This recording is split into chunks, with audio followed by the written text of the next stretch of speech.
Mesdames et messieurs, bonsoir et bienvenue dans votre émission Média Pro qui décrypte pour vous l'actualité audiovisuelle et cinématographique. Ce soir, on va revenir à l'information avec l'actualité qui a été dominée cette semaine et tout au long de ces jours passés par la crise en Syrie et la chute de Damas. Beaucoup de sujets ont été réalisés par les chaînes occidentales et européennes et même arabes, mais chacun avait son angle d'attaque. Avant de commencer le débat qui nous réunira autour de cette question, le traitement médiatique de la chute de Damas, on regarde ce sujet qui a été diffusé sur les réseaux sociaux et qui décrypte un petit peu à sa façon des choses qui n'ont pas été diffusées par la télévision. Le régime de Bachar el-Assad est tombé. Et les fausses vidéos détournées ou sorties de leur contexte se multiplient sur les réseaux sociaux. On va vérifier tout ça ensemble et se demander pourquoi cette désinformation. D'abord, la course au scoop pour faire du clic. Depuis la chute du régime de Bachar el-Assad, tout le monde veut savoir où se trouve l'ancien dirigeant syrien. Et ce qui a été le plus viral, c'est cette soi-disant première photo de lui à Moscou. Il y aurait demandé l'asile politique, sauf que cette photo n'a rien à voir. Elle date de février 2023, Bachar el-Assad se rendait avec sa famille dans un hôpital à Alep. D'autres fausses informations circulent, cette fois avec des intentions plus politiques. Par exemple, ce qui est présenté comme une interview à un média israélien d'Al-Joulani, le nouvel homme fort de la Syrie à la tête du groupe armé HTS qui a fait tomber le régime de Bachar el-Assad. Il tendrait la main aux Israéliens, je cite, « Nous sommes ouverts aux amitiés avec tous les pays de la région, y compris Israël ». Sauf qu'il n'a jamais donné cette interview ou prononcé cette phrase. Elle a été prononcée par un officier de l'armée syrienne libre, rien à voir avec HTS. Et la désinformation sert aussi à susciter de l'émotion pour un camp comme pour l'autre. Le but, c'est influencer les observateurs extérieurs. D'un côté, ces vidéos de massacres que des internautes tentent d'attribuer aux rebelles pour les faire passer pour des monstres. Des massacres qui ont en fait été commis par les forces de Bachar el-Assad en 2013. Et en face au contraire, on chante les louanges des rebelles qui ont fait tomber Bachar el-Assad et libéré les prisons du régime syrien. Par exemple, dans cette vidéo, cette mère bouleversée retrouve son fils. Il aurait été détenu pendant 20 ans dans l'une de ces prisons.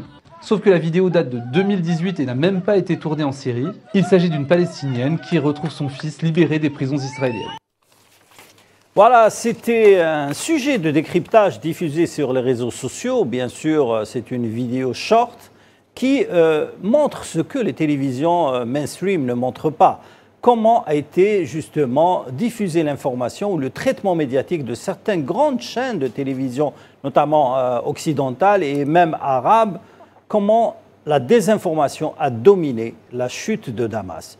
Sofiane Baroudi, vous avez vu comme nous pas mal de diffusion de fake news et de désinformation sur la chute de Damas. Ce qui est sûr, c'est que Bachar el-Assad est parti, a fui Damas. Le régime où Damas est tombé aux mains des islamistes du Tahrir al-Sham, mouvement de Tahrir al-Sham, et par la suite, beaucoup de choses, chacun a traité l'information ou chacun a traité justement cette actualité très très importante et historique aussi à sa manière.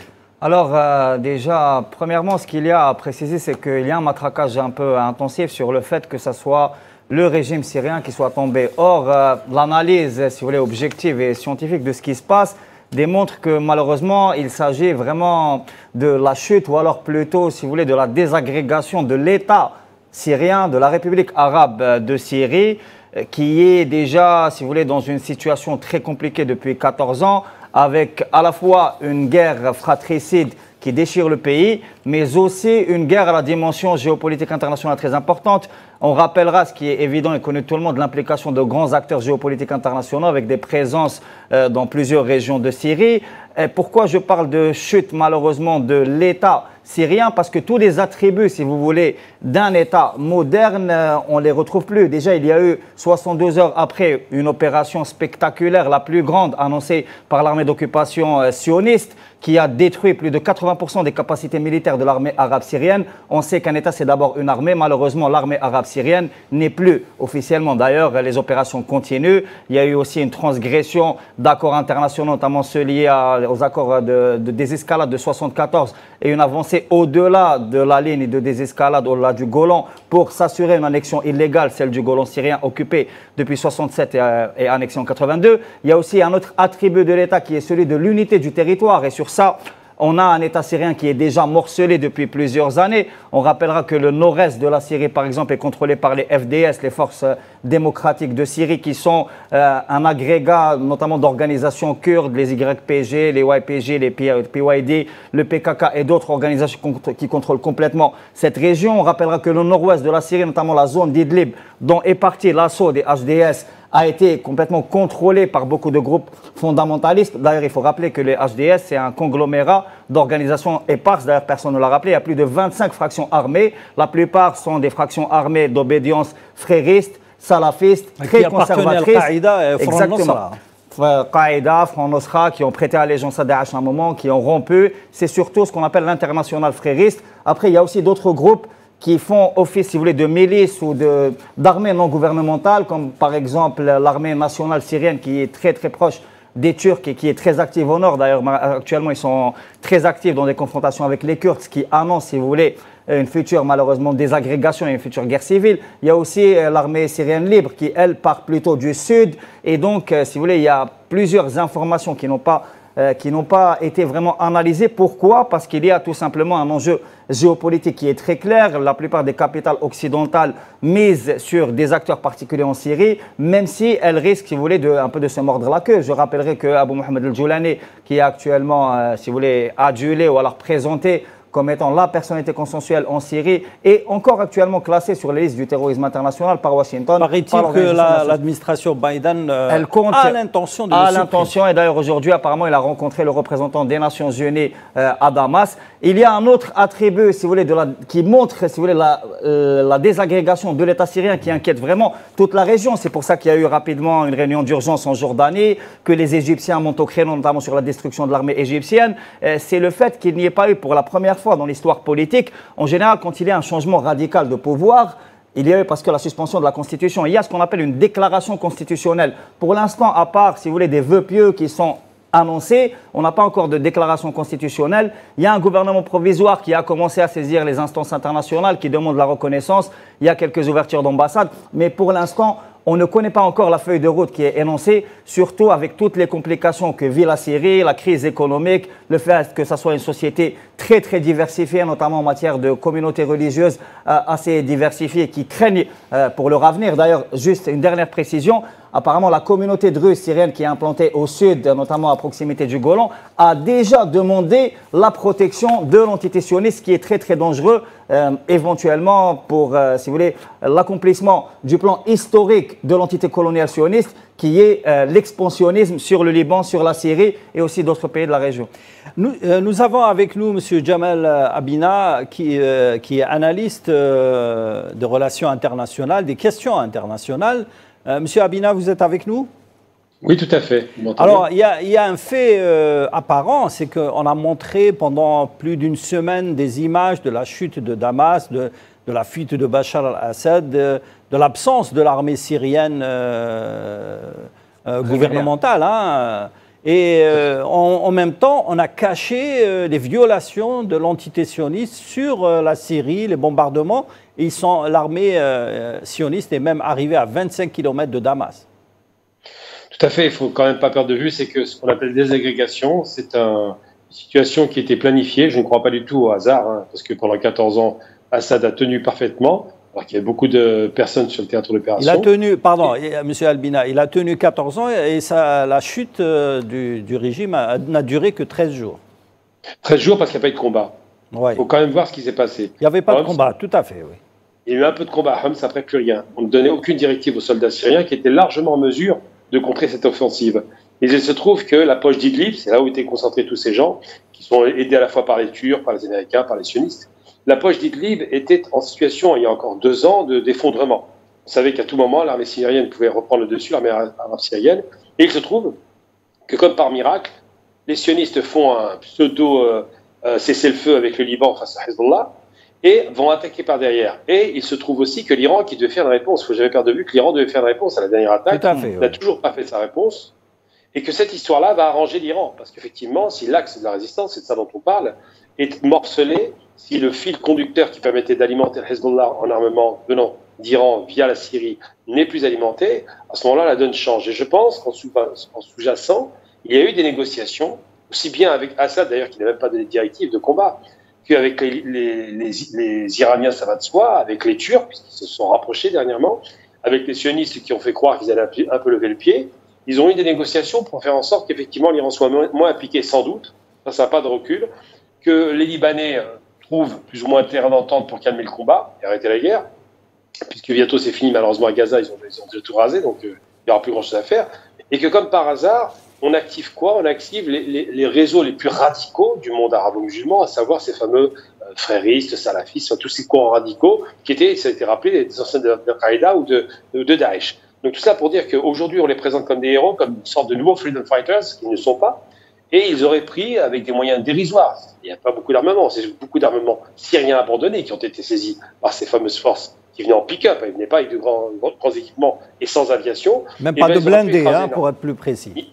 Ni blindés, ni aviation, ni couverture aérienne, ni rien. Les Syriens disposaient de ça. Et comme par hasard, ils avaient la Russie avec eux qui a levé le pied aussi. Donc les deux grands-parents de la Syrie, les deux protecteurs des Russes et les Iraniens, n'ont rien fait pour empêcher cet assaut. Donc cet assaut a eu lieu. Aujourd'hui, au pouvoir, c'est l'obscurité dans la mesure où on ne sait pas où on va, parce qu'évidemment, ce sont des factions qui ne sont pas d'accord entre elles.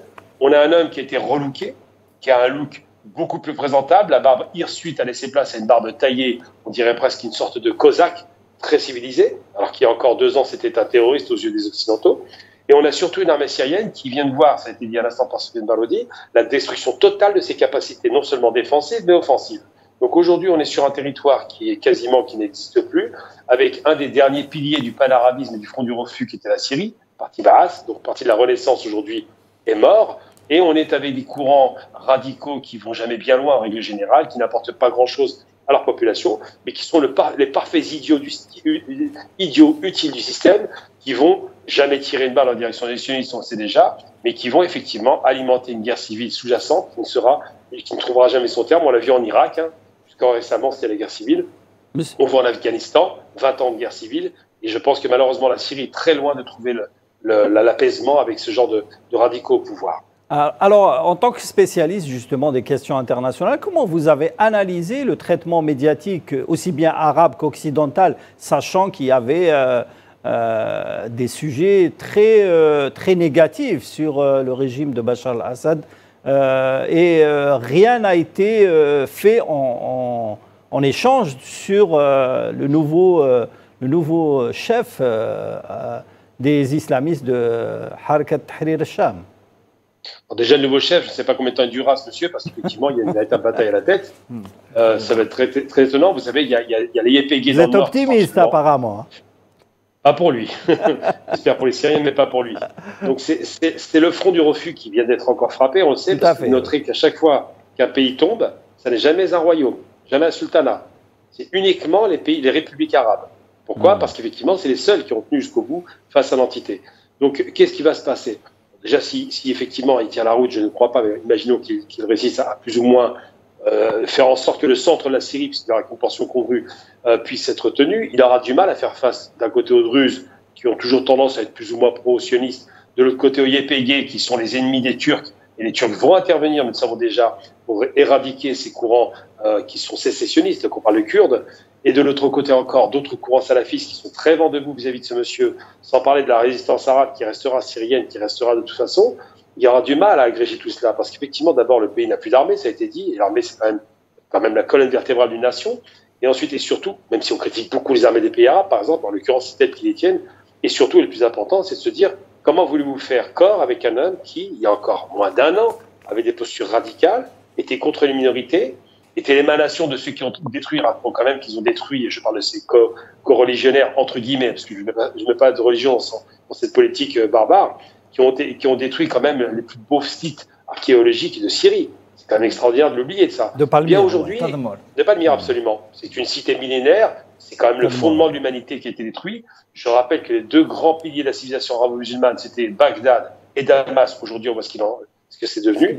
Eh bien, comment peut-on imaginer que cet homme ait suffisamment d'épaules, ce que je ne crois pas évidemment, pour pouvoir non seulement mettre tout le monde d'accord sur le même principe, savoir un État islamique, c'est un peu ça qu'il a esprit, et en même temps faire face au caractère ethno-confessionnel d'une Syrie qui était déjà très difficile à tenir. Je rappelle que la France, en partant de Syrie du protectorat, elle voulait diviser le territoire en 4 ethnies et confessions différentes. Eh bien manifestement, malheureusement, plus de 70 ans après, ils vont parvenir à leur fin. On regarde, M. Albina, un sujet qui a été fait justement sur les chaînes de télévision françaises pour comprendre un petit peu comment les Français ou les médias français analysent justement la situation en Syrie.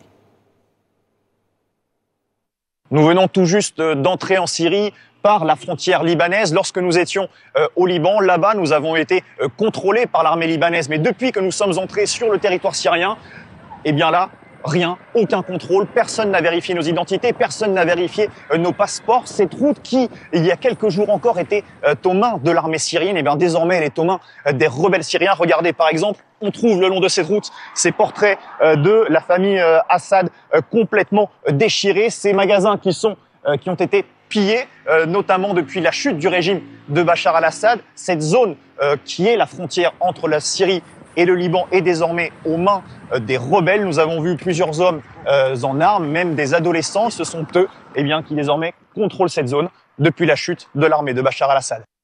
Il ne faut pas ignorer ce qui est en face. Aujourd'hui, Jolani bénéficie d'une espèce de médiatisation avec une communication qui s'est améliorée, un peu comme les talibans l'avaient fait avant de revenir version 2, disons. Mais Jolani a une ambition. Son groupe s'appelle en fait Ayat Tahrir El-Sham et non pas Souria. Ça veut dire il y a une grande différence. En arabe, la Syrie, ça se dit Souria. Mais quand on dit Sham, Sham signifie à la fois Damas, mais aussi Balad el-Sham. Balad el-Sham, ça veut dire un territoire qui englobe non seulement la Syrie, mais aussi le Liban, la Jordanie, Israël, la Palestine. Donc tous ces territoires-là seraient intégrés. C'est ça l'objectif. Sinon, il n'aurait pas le même nom. Il n'aurait pas choisi ce nom à cette organisation. Donc il ne faut pas se leurrer. Aujourd'hui, il essaye de montrer patte blanche jusqu'à l'arrivée de Donald Trump, donc le 20 janvier, tout simplement parce qu'il espère que Donald Trump retire les forces armées américaines de la Syrie, parce que les forces américaines en Syrie aujourd'hui contrôlent les zones pétrolifères en Syrie, et donc ils pensent que si jamais les zones pétrolières étaient libérées de la présence américaine, ils pourraient y mettre la main et donc contrôler la principale ressource syrienne, puisque c'est porté à l'exportation, et donc c'est aussi quelque chose qui peut rapporter des devises. Voilà, c'était l'analyse politique de TF1, justement, sur la situation en Syrie. Le flou reste total, Sofiane Baroudi. Exactement. Alors, même si vous voulez, les médias internationaux s'évertuent à essayer de démontrer qu'il y a un aboutissement d'un processus révolutionnaire qui aurait duré 14 ans et qui aurait fini par la chute de Damas et le départ du président, je pense que la situation est très très floue d'une manière objective, comme je l'expliquais tout à l'heure. Déjà, par rapport au processus politique, on n'a pas encore de déclaration constitutionnelle. On ne connaît pas exactement les intentions des HDS. Comme le disait Gamal Abena, les HDS, le Hayat Tahrir al-Sham, en réalité, c'est un conglomérat de plus d'une vingtaine de fractions armées, d'idéologies différentes, d'obédiences différentes. Ils ont déjà eu à se combattre entre eux, notamment dans une région. Il vient d'annoncer justement sur Al Jazeera comme quoi il va démilitariser toutes ces milices et il y aura une seule armée. C'est-à-dire qu'il va avoir justement la lourde tâche de rassembler une armée. Parce que ça a été très très préjudiciable le fait d'avoir, si vous voulez, accepté et laissé la destruction de l'armée arabe syrienne, y compris pour l'opinion publique syrienne et pour l'opinion publique arabe en général, notamment libanaise et jordanienne. Je rappelle que l'armée arabe syrienne n'a pas juste protégé la Syrie pendant 50 ans, mais aussi le Liban et d'autres pays, qu'elle a mené une guerre côte à côte avec l'Égypte, l'Algérie et d'autres pays arabes contre l'entité coloniale sioniste, enfin même 2 guerres, même 3 guerres, 48, 67 et 73, et qu'elle a continué. Et du coup, le fait d'avoir laissé la destruction totale de cette armée, si vous voulez, porte un coup à l'intention de Jolani, qui s'appelle maintenant Ahmed Shara, d'essayer d'apparaître comme une personnalité constitutionnelle, consensuelle. Il est obligé de promettre, si vous voulez, la création d'une nouvelle armée, mais ça va être très difficile, comme je l'expliquais tout à l'heure. Déjà, Hayat Tahrir al-Sham, il y a 25 fractions armées. Il y a 2 armées non gouvernementales qui sont l'ASL et l'armée nationale syrienne. Il y a aussi une cinquantaine d'autres fractions armées qui sont des groupes radicaux, qui sont aussi les YPG et les FDS kurdes, qui sont d'autres organisations, notamment localisées dans le sud, à la proximité du Golan. Et il y a aussi, il ne faut pas oublier, un phénomène qui s'est beaucoup développé en Syrie, c'est celui du narcotrafic et des bandes armées aussi, qui peuvent, si vous voulez, pour maintenir leurs intérêts, aller, si vous voulez, vers le terrain plus politique. Un dernier détail très important, le gouvernement provisoire a aussi saisi l'Organisation des Nations Unies, bien après d'autres pays arabes, notamment sur l'incursion et l'expansionnisme sioniste. L'Égypte et l'Algérie avaient déjà publié des déclarations des ministères des Affaires étrangères rejetant cet expansionnisme, le considérant comme une violation du droit international. C'est 4 jours après que le gouvernement dit provisoire a saisi l'Organisation des Nations Unies et le Conseil de sécurité pour demander le retrait des troupes sionistes des territoires syriens. Faisal Matawi, vous êtes avec nous. Ce soir, vous n'êtes pas sur le plateau, mais vous êtes à Constantine. Donc, vous êtes avec nous par téléphone. Vous êtes là, Faisal? Allô? Oui, je t'écoute. Alors, Faisal, je ne sais pas si tu as suivi un petit peu le débat, mais aujourd'hui, le traitement médiatique, justement, des médias arabes et des médias occidentaux a été un petit peu, disons-le, un petit peu à côté de la plaque sur le plan déontologique. Vous avez vu un petit peu la désinformation générale qui a dominé sur certaines chaînes de télévision occidentales, mais également sur certaines télévisions arabes. Oui, mais ça nous rappelle, Salim, ce qui s'est passé déjà en Europe de l'Est. C'est pratiquement les mêmes images, des statues qu'on démantèle, on occupe le siège de la radio et de la télévision, on fait des communiqués numéro 1 et numéro 2, on fait émerger des chefs, 1, 2, 3 chefs, les uns vont disparaître, les autres vont rester, on développe un discours qui diabolise l'adversaire, si vous voulez, et on peut monter, on peut oublier le passé des uns et des autres. C'est exactement le même scénario qui a eu lieu ou presque en Libye, exactement en Irak, en Afghanistan aussi. Et donc c'est pratiquement des recettes qui sont recyclées, qui sont faites d'une manière ou d'une autre. Sofiane Baroudi avait parlé de Djoulani qui est devenu Ahmed Chala parce qu'on ne savait pas qu'il s'appelait Ahmed Chala. Curieusement, on oublie son nom de guerre entre parenthèses parce qu'il faut noter que Djoulani est classé parmi les terroristes aux États-Unis et dans certains pays européens. Aujourd'hui, il est invité par CNN pour développer son projet du futur syrien.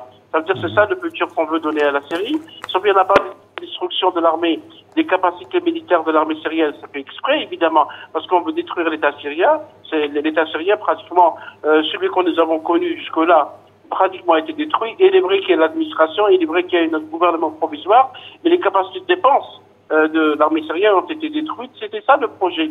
Et pourquoi la grande question, pourquoi l'opposition armée, entre guillemets, ne s'est pas opposée à l'invasion ou à l'attaque ou à l'agression israélienne, parce qu'il y avait une autre attaque, celle des armées américaines.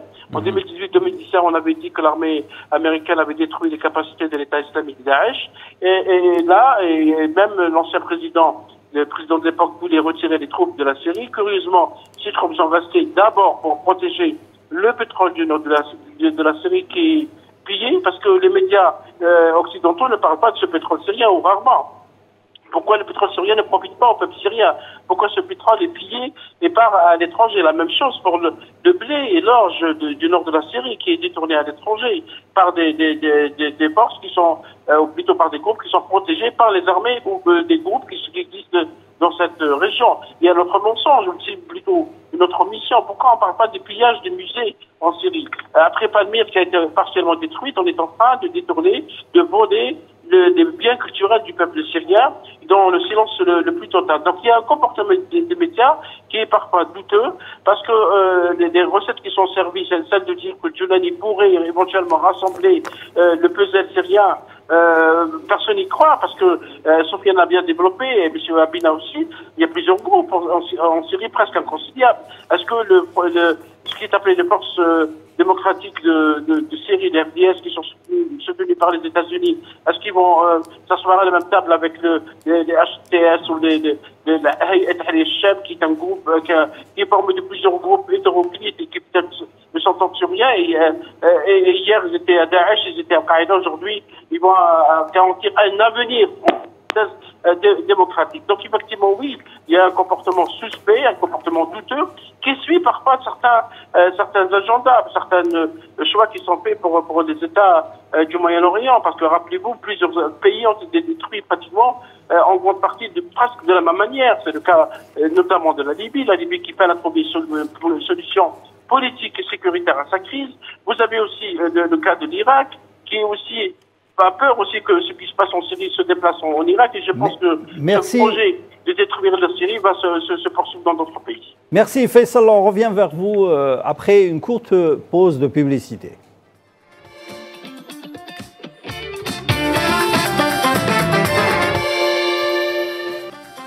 Avant de poursuivre justement le débat sur ce qui se passe en matière de traitement médiatique sur la crise en Syrie, on va regarder, Sofiane Baroudi et mes intervenants à l'extérieur, ce sujet sur des cas de désinformation qui a été révélé et diffusé sur les réseaux sociaux, ou disons dévoilé sur les réseaux sociaux, parce que c'est présenté comme un sujet, mais en fin de compte, c'était un faux scoop ou un fake news qui a été multidiffusé sur certaines chaînes de télévision.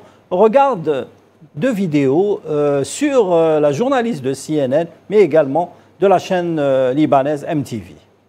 Clarissa Ward, elle travaille pour la chaîne CNN, superstar aux États-Unis. Elle est notamment la seule journaliste occidentale à avoir pu pénétrer à Gaza sans protection israélienne. Et depuis la chute de Bachar el-Assad, elle est partout en Syrie, comme dans cette prison secrète de Damas, qui a donné lieu à cette séquence assez dingue.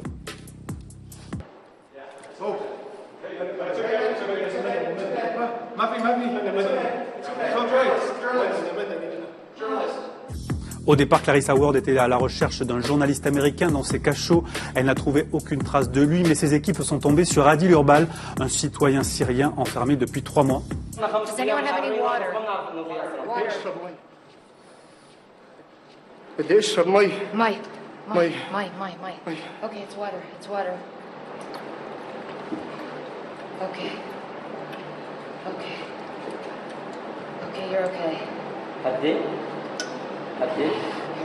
Et regardez sa réaction quand il redécouvre la lumière du soleil. After 3 months in a windowless cell, he can finally see the sky.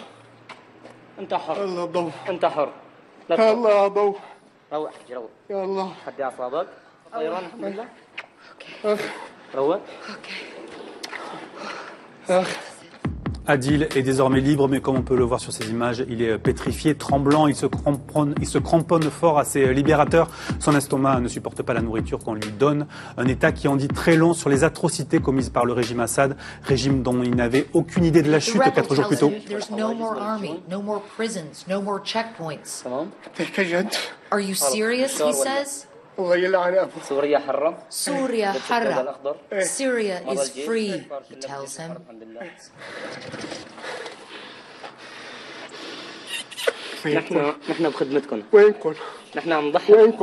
Une rencontre avec le visage de la détresse syrienne que la journaliste de CNN n'est pas prête d'oublier.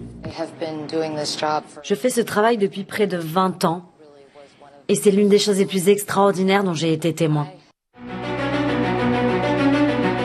مشهد تمثيلي وليس حقيقيا. هذا تعليق من منصة إكس لكشف الفيديوهات المزيفة على فيديو مراسلة قناة CNN الأمريكية كلاريسا وارد لحظة عثورها على سجين سوري كان لا يزال يجهل خبر الإطاحة ببشار الأسد.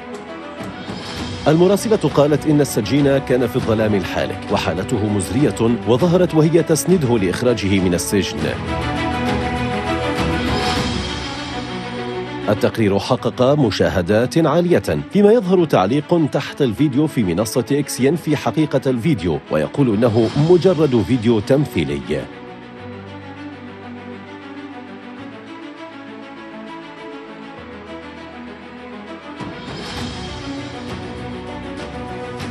إكس غيرت التعليق لاحقا لتقول إن مراسلة CNN لديها تاريخ طويل من الفيديوهات المزيفة والمعلومات المضللة، فيما لم ترد المراسلة ولا القناة بعد على ادعاءات تقول بأن الفيديو كان مشهدا تمثيليا. نشوف الظلم وعم نشوف الأسى وعم نشوف العذابات للبنانيين وللسوريين من هذا النظام المجرم. وين كان موجود؟ بأي سجن؟ سجن بحمص أو بأي سجن؟ هون عم بيقولوا انه صيدنية بعيدة من هون 3 ساعات، يعني انتم جبتوه من صيدنية؟ عنا مفقودين كتير، يمكن كل لبناني اليوم بفكر هيدا بيو او خيو. وصلت الهوي. يلا وصل للشبلة كمان. يلا بسم الله. لبناني محمد ممتاز أباني. محمد ممتاز أباني هوية جديدة. نعم، واسم الأب محمد أديب، بعده ذاكر اسم أمه بيو وأمه اسمها يسرى مثل ما شباب. بس من البشورة أي سنة صادرة هيدي التذكرة؟ إذا من البشورة من بيروت. إيه؟ نوال أي سنة صادرة هيدي التذكرة؟ لكن ما معقول تكون منا مزبوطة. مزبوط إيه، ما معقول ما تكون مزبوطة إذا كان حافظ الاسم والأم والبي مواليد 47 بس إصدارها ب 16/3/23 فيها غلط. لكن بدها DNA. لا هو مريض بس نزلناه نعالجه هون بسبب غلاء الأسعار ببيروت. بس صار السوق فهم مدري مين صورهم. Voilà, c'était 2 images fortes de la désinformation en Syrie qui ont circulé sur les réseaux sociaux pendant plus d'une dizaine de jours et qui ont démontré les manipulations médiatiques de certaines chaînes de télévision. Bien sûr, nous avons parlé de CNN et la journaliste qui a travaillé sur ce sujet et que certains réseaux sociaux décrivent comme une mise en scène.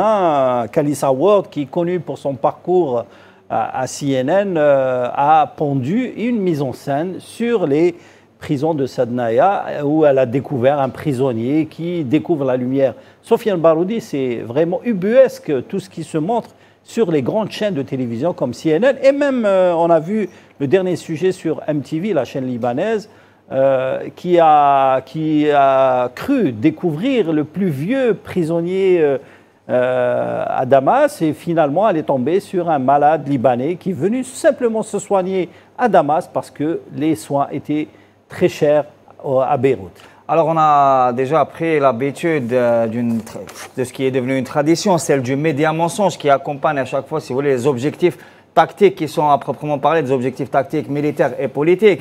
On rappellera les exemples célèbres, par exemple, de l'affaire des couveuses pour justifier l'intervention contre l'Irak au Koweït, ou alors la fameuse affaire de Benghazi qui n'a jamais été démontrée pour justifier la résolution 1973 qui a autorisé ensuite l'intervention et l'agression contre la Libye voisine. Il y a aussi tout un système de médias mensonges pour attaquer, agresser Belgrade et détruire la Yougoslavie. C'est vraiment dans la droite ligne de tous ces médias mensonges. Ça a commencé en Roumanie avec les fameux Timișoara. Des charniers de Timișoara. Exactement. Ça veut dire que c'est vraiment un procédé qui accompagne, si vous voulez, l'atteinte d'objectifs tactiques menés à la fois par des services de renseignement, mais aussi par des dirigeants politiques qui ont des objectifs particuliers, notamment de régime change. Désinformer l'opinion publique. Après, il y a aussi une autre dimension qui est revenue et qui est très importante à mon avis, qui a accompagné l'assaut depuis Idlib, l'assaut des HDS. Même s'ils n'ont pas officiellement les moyens militaires de l'armée nationale syrienne, plutôt de l'armée arabe syrienne, on a remarqué l'utilisation d'une haute technologie. Certains disent que c'est un accompagnement notamment de l'intelligence militaire ukrainienne. Il y a eu des drones qu'on appelle des drones Shahin qui ont été utilisés, mais il y a eu surtout ce qu'on appelle une attaque informationnelle massive. L'attaque informationnelle, c'est une attaque à la fois pour manipuler l'opinion en bombardant sur les réseaux sociaux de fake news, de désinformation, de mésinformation. Ils ont aussi, si vous voulez, la poche d'Idlib et toute l'opposition armée syrienne. Quand ils ont montré, par exemple, les avions qu'ils ont récupérés à au-delà de ça, ils ont plus de chaînes satellitaires que l'État syrien. Oui, il faut le savoir. Oui. L'opposition armée, pendant 14 ans, a réussi à constituer un système médiatique qui est plus important. Une armada de journalistes de terrain aussi. Même des chaînes satellitaires, plus importantes que ceux de la Syrie, que ceux de l'État syrien. Et tout ce système médiatique a orchestré ce qu'on appelle une attaque informationnelle massive qui a à la fois joué sur l'aspect cognitif et sur la perception de l'opinion publique internationale par rapport à ce qui se passe en Syrie. Le tout piloté par Al Jazeera. Non, on va dire que c'est un peu le fleuron, mais pas seulement. C'est-à-dire qu'il y a vraiment, si vous voulez, il y a vraiment beaucoup de chaînes à la fois satellitaires, mais aussi de chaînes sur les réseaux sociaux et aussi, comme on avait déjà analysé dans l'émission, d'organisations et d'entreprises comme Team George, par exemple, qui organisent la désinformation massive sur les réseaux sociaux. Et à mon avis, ça a été vraiment un aspect déterminant et c'est le b.a.-ba des guerres de 5e génération auquel il faudra absolument se préparer. D'ailleurs, les médias égyptiens en font absolument leur cheval de bataille. En ce moment, il y a vraiment une hystérie en Égypte. Faisal Matawi, vous êtes toujours avec nous. Est-ce que vous avez vu justement toute cette polémique sur Khalissa Ward, CNN, qui a montré... Allô? Faisal, vous nous écoutez? Je vous écoute, Salim. Oui. Alors, je parlais justement de la polémique née de la sortie médiatique de Khalissa Ward de CNN. Et son impact justement sur la désinformation en Syrie. Oui, mais CNN, elle a déjà un historique, elle a un passif. C'est ce que disent Twitter. Sur Twitter, beaucoup de fake news ont été diffusées par la journaliste qui a plus quand même 20 ans d'expérience. Oui, mais c'est une machine. CNN s'est déjà illustré lors de la guerre de l'Irak. La première guerre de l'Irak, la deuxième, et même la troisième. CNN, si je vois l'actuel le futur président des États-Unis, Donald Trump, les critique souvent en les accusant de faire de la fake news. Tout à fait. C'est pas vraiment du nouveau. Il y a d'autres chaînes qu'on peut... Et effectivement, lorsqu'il s'agit de processus de démantèlement d'État, comme c'est la Syrie, les médias mensonges sont là pour servir la soupe et pour, si vous voulez, justifier ce qui se passe sur le terrain, ils peuvent oublier d'autres choses. Parce que ce qui se passe en Syrie, ils peuvent oublier ce qui se passe à Gaza. On a presque oublié les médias occidentaux. Justement, oui. Il parle plus de 45 000 morts à Gaza et de la poursuite pénale contre Netanyahou, l'ex-ministre de la Bachar al-Assad, en bateau de la Syrie. Et donc on change le narratif, on change le discours médiatique pour imposer un autre discours. Et évidemment, ce qui se passe en Syrie a montré clairement qu'il y a une usine de fake news. Parce que il est vrai qu'il y a des détentions en Syrie à l'époque de Bachar al-Assad, qu'il y a des détentions secrètes, dans la mise en scène de ce qui se passe, dans ces prisonniers avec qui échappent aux cellules. Est-ce que ces vidéos sont réelles? Parce qu'on avait déjà vu la même chose, la même fabrication de mensonges avec le fameux charnier de Timișoara qui s'est avéré faux. Et d'autres exemples, également en Bulgarie, et également en Allemagne de l'Est. Donc, ce qui est clair, c'est que la propagande utilise les mêmes techniques classiques. Et malheureusement, il y a une partie de l'opinion, notamment occidentale, qui croit. Qui croit qu'il y a eu ça, etc. Et personne ne remet en cause ce qui se passe. Plus tard, dans 10 ans, 15 ans, on va dire oui, finalement, c'était un mensonge. C'est pour ça qu'il faut être très prudent lorsqu'on suit le traitement médiatique des faits ou de l'histoire quand elle se met en marche. Comme c'est le cas de la Syrie. Donc, on va fabriquer des mensonges pour, si vous voulez, expliquer ce qui se passe et pour faire avancer des thèses qui, finalement, s'avéreront fausses ou plutôt pour les pays du sud global. Merci Faisal Matawi, restez branchés avec nous. On va continuer le débat justement avec Gamal Abina. Monsieur Abina, vous avez vu comme moi un petit peu tout ce qui a été diffusé sur les réseaux sociaux et toute cette polémique sur la désinformation, les fake news, des images de mise en scène carrément, comme on l'a vu sur le sujet de la journaliste de CNN qui a été décryptée, analysée et même dévoilé devant les spécialistes de l'image, un petit peu de tout ce qui concerne les messages médiatiques à grande échelle. Vous savez, le ridicule ne tue pas. Je veux dire, un type qui sort de prison 3 mois sans pouvoir manger. On est loin des camps de concentration. Il est quand même relativement bien portant, très très roubillard. Il va s'exposer à la lumière du soleil en même pas 1 minute alors qu'il a eu les yeux brûlés, littéralement. On est quand même en Syrie. Quand on a fait 3 mois dans un trou, c'est pas comme ça que ça se passe, il faut du temps. une adaptation. Donc, on voit bien que c'est la mise en scène. Comme la question au Liban, j'ai entendu Michel Fayad tout à l'heure, que je connais, qui est plutôt inquiet. Il a raison, il est chrétien libanais. Il sent bien que l'idée de revenir sur l'histoire du pays du Shem, il l'a expliqué, c'est un pan-islamisme qui nie pas son nom. Donc c'est vrai que cette façon de présenter ces anciens hommes fréquentables, je rappelle tout de même que malheureusement, pour que ce soit Kadhafi, Saddam ou Assad qui vient de prendre la poudre des scrampettes, ils étaient tous les deux reçus à l'Élysée. Et puis, j'ai envie de dire qu'Assad, il a même été reçu le 14 juillet. À ce moment-là, c'était un homme fréquentable. C'était quelqu'un de formidable, qui devait être médecin, dont la femme est très occidentalisée. Enfin, c'était ça le discours.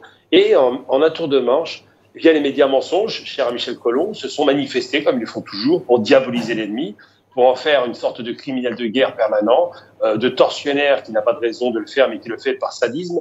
Une façon de dire que ces gens ne sont pas des êtres humains, c'est simplement une déshumanisation, alors que quand on a un opposant politique qu'on met en prison, il y a une motivation politique.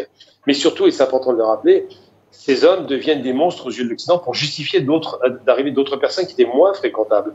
Et CNN, ça a été dit tout à l'heure par M. Metaoui, était coutumière du fait. Je veux dire, CNN, la guerre du Golfe, on connaît, hein, c'était la première chaîne de propagande mondiale qui nous a raconté des histoires sur la réalité de ce qui se passe en Irak. Ensuite, la Libye, c'est pareil. Kadhafi, qui a toujours chéri son peuple et sa population, qui les a traités mieux que n'importe qui dans le monde, est devenu du jour au lendemain le tortionnaire qui voulait les tuer. C'est-à-dire qu'on est capable d'inventer des histoires à dormir debout, plus grossières, en jouant la corde de l'émotion. Je rappelle que pendant la Première Guerre mondiale, les Allemands étaient dépeints comme des gens qui mangeaient les enfants. C'est comme ça qu'on les dépeignait, ces Allemands.